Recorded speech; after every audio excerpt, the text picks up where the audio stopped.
Hello, everyone. Today, the demo is Adobe InDesign. Some quick intro InDesign demo. Okay, this is so you can make your PDF books, portfolio books, which is our goal. So, InDesign is open. There are my menus. I'm going to say Create New, or go to New, and then go to my little print options right here, just so I can see some basic print ones. Think about how my basic pictures are already laid out. Most of mine are landscape images, and probably you have a very similar aspect ratio to all of them since you're trying to be cohesive in its portfolio. So I'm gonna do 11 by 17. I'm gonna make them all landscape orientation. So that's tabloid 11 by 17. I'm gonna uncheck this facing pages because I just want to have mostly images and a little bit of text. I'll put it all on the same page. And since it's primarily meant to be a digital portfolio that I can email to people and stuff like that, I'm going to uncheck that. Otherwise, I'll get a left and right page in my layout, and I don't need that.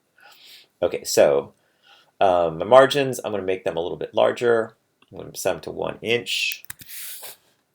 Hit tab so it'll return. Hit tab so it'll fit all of them because I have it locked. So all my margins, including my in and out, or left and right and top and bottom are all 1 inch. Okay, don't worry about bleeding slug. Okay, my units, I'm going to keep in inches. Your default might be points or picas, but I'd say pick inches because you probably understand them better unless you're a graphic design student. Okay, click create. Here we go. These are my margins. That's 1 inch. This is my entire page that we see. I would have this little pages window open. So if you do not see that, just go to Window and Pages. You're going to need that to add new pages. It's the easiest way. All right, first thing I need a title page, which is good. This is my direct selection tool. I use that a lot. There's my type tool. Use that a lot. And for what we're doing with this, you won't need a whole lot of these things. You can make some notes to yourself if you want. But you don't really draw in this program or anything. It's just for layout. And it's really just for laying out like books. You know, if you just want to make a poster, you can make that in Illustrator. And you have a lot better tools for the most part, depending on what kind of style you wanted in your poster. This is really for big manuscripts, like books or book chapters or newspapers, things like that. A lot of great layout tools for images and text. All right, so speaking of text, we're going to take our type tool, and notice if you click on it, because it won't let you start typing. So that might be annoying to some people, but just draw a box like this, and then you can type. Like Jeff Murphy. Okay. Can't even tell if I spelled my name right. I might have put an extra letter in there. Yes, I did. Okay. That's a horrible minion. No.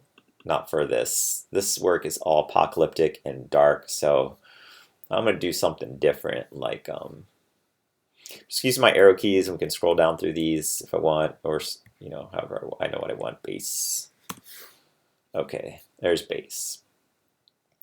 Base is supposed to be a little cramped, but that's pretty cramped. If I want, I can use this this tool right here to move my letters apart.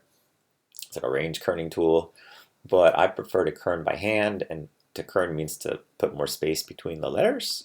So you can just click your cursor between two letters, hold down the Option key, and then use your little arrows, your left and right arrows. I'm hitting the right arrow to separate them.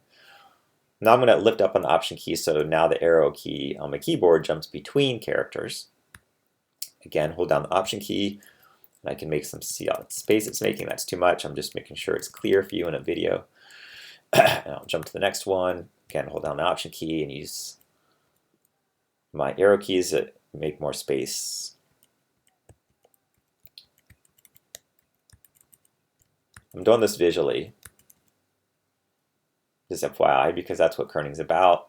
Because sometimes letters look like this probably doesn't need as much. I'm actually taking a little bit out of the U. Okay. Also notice if your image, oops, I did not mean to rotate it. I'm going to Command C it. I meant to just grab this, but there's something. Look, it's just like in Photoshop or Illustrator. If you get to the corner, it lets you rotate. I just wanted to make this smaller just to show you what happens, why you have a box there. It's really great for paragraphs because you can say, oh, I want to column a paragraph, or I want, it's so great for columns. If I have a whole bunch of words in here, then they'll auto format to this box. If this box is too small, by the way, you get a little red plus right here that says, hey, your box is too small for the content. Make it bigger, or make your content smaller, or make it jump to another box, or something. Okay, if I need another, I won't need my title, I can draw another box and type and format it just like I did before. But instead of doing that, formatting takes a while. I'm just going to take this box and I'm going to option drag it. And like anything in Photoshop, in Illustrator, and InDesign, if you option drag something, it makes a copy, and you see the same symbol. 2 little arrows, one black, one white, and you drag, you have a copy. Now, it's quicker for me just to type in the word file now. It's already formatted. It's not current the same, but I can option, use my arrow keys again. Oops. I want to keep a little bit of the cramped nature of this because it's supposed to be, and I do want this one to be a wee bit bigger. So I want to put 100 in here. Okay, and I can do some other formatting too. Again, these are contextual menus, so depending on what, or contextual dialog boxes, depending on what tool you have, they change. So we want my type tool stuff. If I want, I can have my type be gray. I can just go to this little character up here and tint this a bit. 50%. No, like 70%. All right. I want these a little closer together too, but I do want them off. You know what? This needs to be even bigger. Might as well use scale.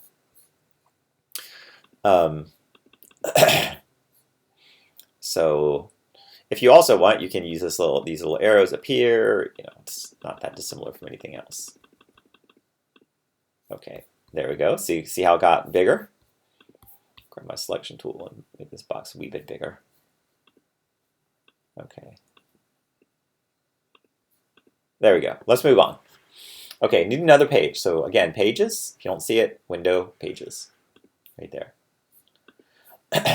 So new pages. No, so right now our master and A are the same, and you're like, well, what's a master? Well, we'll talk about that some other day in another video tutorial. It's super important and helpful, but since we can also duplicate a page and just change the content, we'll just stick with that. It's basically the same idea, old school. All right. In this case, I need an image. We're going to put an image on this page and put some text under it. So let's start with the image. So you can use one of these frame tools if you want to frame it, but you'll get a frame no matter what. And we'll explain what the hell that is in a minute. So let's just so here's what you want. I'm going to pause here for a minute. File place. This is your best option. It's Command D, which is weird because that's duplicated most everything, but whatever. And then I have so here's another important element. I have put all my images in a folder on my desktop. I'm going to save my InDesign document in here because probably the most important thing about InDesign is as you're working and laying something out, you need to make sure you don't retitle your images and you don't move them around. Also, it's very helpful to have, like, if you're a designer, you'll use a TIFF or UPS image probably, or a PSD if you need to be changing your layout as you're working, or your documents are dynamic and changing, and you're working with other people and they're changing in Photoshop or something. I have a bunch of JPEGs because they're small, and they're large JPEGs. This will ultimately be an electronic document. So the fact that they're RGB and they're sRGB even, and JPEGs is going to be fine. So let's start with the crab. These are all very weird animals. And see, it's on my little tool there. There it is. So it's not quite as, I should have saved it a little bit bigger, I can tell already. These are actually my JPEGs slides that I was sending out, but we'll go ahead and make it a wee bit bigger. It's not a problem. So here's something. When I roll over, you see this little disk right here. So in InDesign, the big metaphor is there's the content, which is within the frame, and the frame. So if I grab the frame, that is the frame that came along with it. All right. That doesn't really help me much. It's easier, I think, to grab the content, which means click on that guy in the middle, the little CD, and then watch it. Now if I do the exact same thing, make sure I got my, it moves, it changes the content. I can also change the content. Now you probably were like, but it cut part of it off. It's true. In fact, let's do this. Let's click out here so we don't have anything selected, and then click outside of the disk so that my frame is selected, and then move the frame just so you can see why they do these things, because it seems at first weird. Then I'm going to click this guy, and if I want, I can then move my content. And I'm going to hold down Shift because I want to keep it constrained. I could also constrain it up here. I can use these numbers to, like, if I could literally put in a number like 130 as a percentage, and there you go. Now I shouldn't be, I should go back, and I'm going to go back and replace this image with an image with the same title that has a higher resolution, so I'll have better quality. Okay, at this point, I can, so here's what's great on the frame. If I take my frame and I move it, I can use it like as a cropping tool, basically. And this is important. I don't want to crop images, but if you're doing a layout and you need to column a type right here on this side, then you can use this guy as a cropping tool, like so, and you can draw a text box here and start typing your paragraph in. All right. I'm going to undo and undo. If I want, I usually just go ahead and make my frame big. If I'm doing like a portfolio, and put my content on the page where I want, use it, click on that little guy in the center. You can also, by the way, if you use this direct selection tool, it'll actually change, it'll let you pick the content. All right, so that also lets you pick the content as opposed to the frame, this guy here, but I think it's easier just to stick with this tool and just click on that center area. All right, then if I want, I can control click on this, or right click if you're on Windows. And there's this little fitting thing, and then if I want, I can say, why don't you fit my frame to content? And it'll jump back down to where it was, right around the frame. And you're asking, you can also do stuff with the frame. Like I could give this frame a border, and stuff like that. So I could make it like black, and it would have to need some points. Oh, okay, there we go. Let's make it super big so I can see it. Super big so I can see it. I have to have it selected too. If you don't select things, it won't know what to do. Okay, don't do that because that looks nasty and ugly. So I'm going to undo that, Command Z, and make sure I don't have any border. Okay. It doesn't matter if it says solid, if it's 0 pixels, there's no border there. All right. Let's see, what are your other options?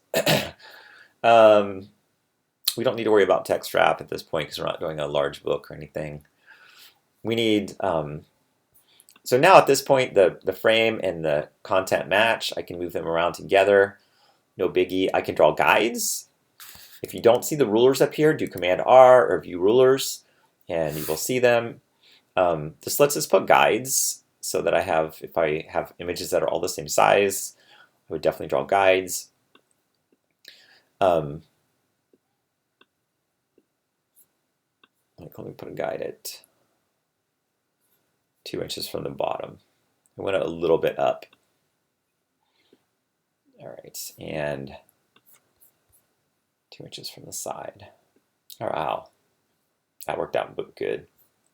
Okay, and then I probably would put like text down here. All right, this says my title.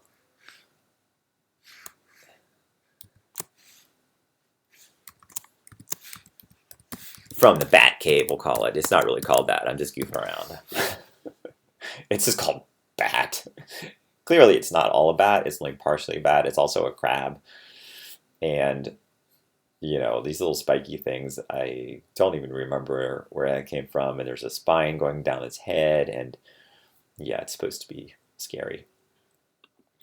Okay, so format that. I'm not going to use the same font I used for the title because that's a display font. And these are,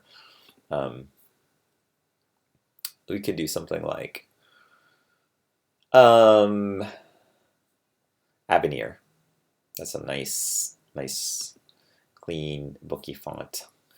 And you know, it looks small on the screen, but really it's quite large.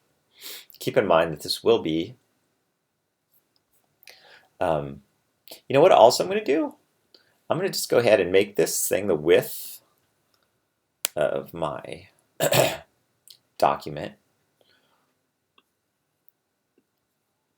And just to show you, and the reason I'm doing that, we can say, I'm going to have it, you know, justified to this edge right over here. If I wanted, I could add some more information, but, you know, you get the idea. Okay. All right, when I need another page for my document, I can do two things. I can click on this page and I was going to see if duplicate was, I can't quite remember where duplicate was. I always just do this, duplicate spread. In this case, the spread is just one page, so spread is a page in this case since I don't have facing pages. Now you're probably wondering why I did that. Well, it's because, you know, I have the formatting all set up here. If your stuff is the same size, then all you really need to do, you know, I don't need to, again, pick my type. I'm using this basically as my master page, my first one. And again, if you are a designer, you probably know what master pages are, and feel free to use them there. I would use them if it didn't involve adding another 5 minutes to this tutorial. So for my next picture, you know, let's switch this first, and I'll know what my next thing is called. So I can actually click on this image, click on that little content thing, and then go to File, Place, and let's do Pelican, and say Open. And it'll swap my old one out for my new one. And if I want to just double check my fitting, I can do fit and see if I can do, my frame is the same size, I can tell, because of my bounding my guides. So I can say fit content to frame. Okay, some of it was cropped off, so it's a good thing I checked. It looked right, but it wasn't quite. It was this is actually bigger, more high resolution document. So just again, what I did is I control click in here and go to fitting, and then I did fit content to frame. All right, so it scaled down to fit the frame, and I'm good. Okay, and then I would go back down here and change this. Make sure you remember to, and you know what? Since these are titles, probably I should pick Avenir oblique. Let's do book oblique. You know, which is italic. Oblique and italics are the same. And I got to make sure I be consistent. That's the one thing about design is you should be consistent. So, and 3 clicks there. Book oblique. Again, if I would have decided that with my first thing before I went. So now I'm pretty much in a pattern here. So, you know, I can do the same thing here. I can go to this little thing and say duplicate spread. Click on this guy.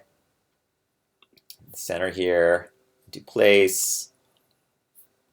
Let's do my next. Let's do just you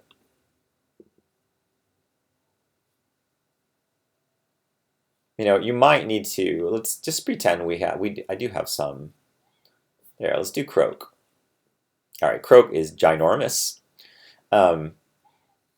Again, I can oh, notice also if I click out here with my control key, I get this set. If I click here on this first, and then I click, that's when I get my fitting. So make sure that you click on what you want to fit, which is my content, not the frame. I want the content to fit. So I click on little disk because that again is the content, which is my image. And then I can get my fitting and say fit content to frame. Now this one's a little different because it's a different aspect ratio, so this is not good.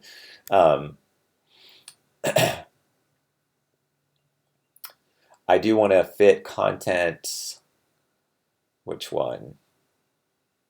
Content. Let's see what content aware fit does. That's curious. I wouldn't have expected that, but you can play with these as much as you want.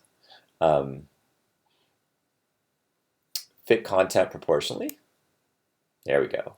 That's what we want for this one. Fit content proportionally. All right.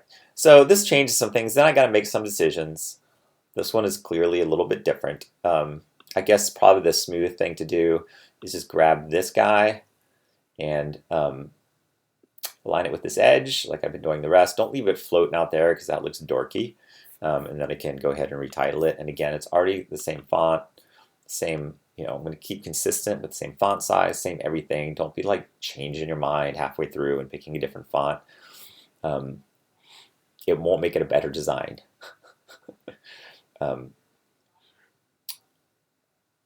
Also, if you do decide to put a thin border around these, which would be fine, on these light images, I kind of wish I would have had a border. So I can go back and put borders on all of them, should I want to. Okay, this is called croak. Okay, let's say I'm done. I'm gonna save this. I'm gonna do save as. In this case, I could have done save. I'm on my desktop. My folder is called InDesign Demo. I'm gonna call this as, I'm gonna name it Jeff's Portfolio. Make sure it has this INDD extension on it so I know it's my InDesign document. And again, I'm saving it with my images because until I actually make something out of this, like a book or a PDF, it's going to need to find all these images, so I can't be moving it around in relationship to this. But also, it's just good design practice and just organizational practice to keep everything together. So, save. All right, so if I want to go through my different pages, I can just double click on them and it tells me down here 4 pages and 4 spreads. Also tells me down here what page I'm on. And it says no errors. Yay! All right. Let's say I have all my pages. So if I needed more, again, I could do this.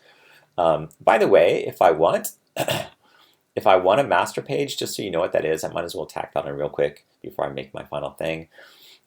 If you have a master page, you can put objects on your master page like,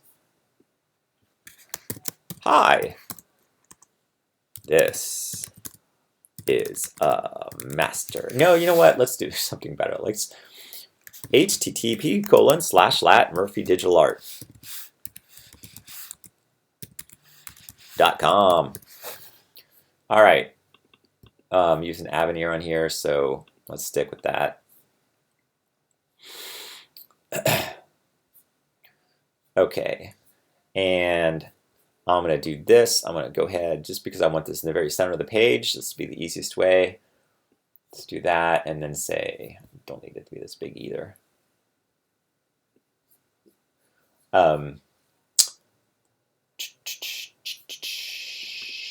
Center. Okay. Notice how I did. We'll move this way down here on this baseline. Okay, now what's that for? Well, none of these have master pages, so you, oh, wait, I did pick the master. No, that one I picked the master. See how it says A right here? That means it's a master. So now notice when I go to this page now, it has my URL at the bottom. So basically whenever I want that object, if I start with a master page, it'll already be there. So you know what, if I wanted to keep my formatting from everything else, I could select, oopsie, I could select all this stuff, and I'm going to do Command C Actually, I'll do it with the menu, copy. I could put all this stuff on my master page if I wanted to as well, and it would give me a copy of on each page, and then I could swap out these content things if I wanted and the title. But basically, use the master page. Right now, I could use a blank page if I want. It wouldn't have my URL at the bottom. I could use a master page, and it would have my URL at the bottom. So based on what I want, I would make sure let me look at my layout.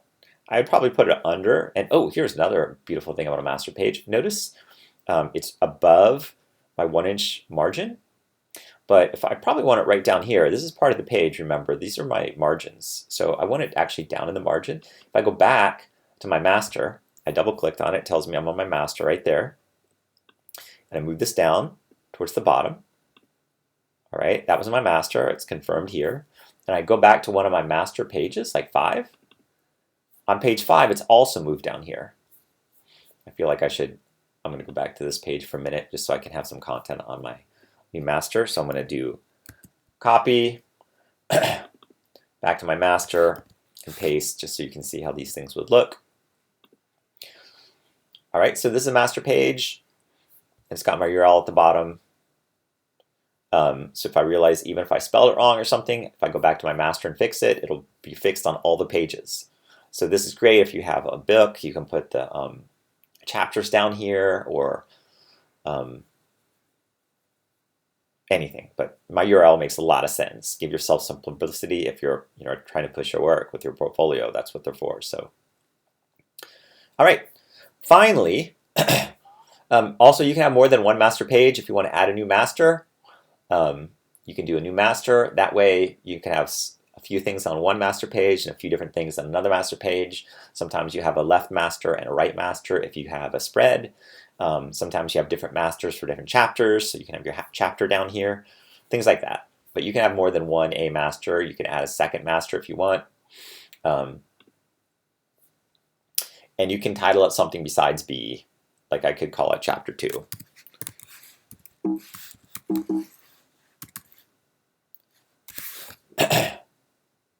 You got to keep it short though. All right, so there we go. Now if I make this a little bigger, you can see my original no master elements, my A master, and there's my B master, which right now, a double click has nothing on it yet, but I could add another element to this page. All right, I'm double clicking to get around on all these guys. All right, let's go back to my first page, and let's do File, Export. There's these presets, but you know what? Let's just go to Export. And if we want to have it, web-based, a little bit smaller with your images, you can pick this interactive. You can also do Adobe PDF print, and we can make some modifications there. I'll go ahead and put it in the same folder, although this could really go anywhere. Make sure you give it a good title. I'm going to call this Murphy's because, in fact, I'll call it Jeff Murphy's. So if I'm passing this around, I can always retitle it later, but if I'm distributing this electronically, it'd be nice to have my name on it. Okay.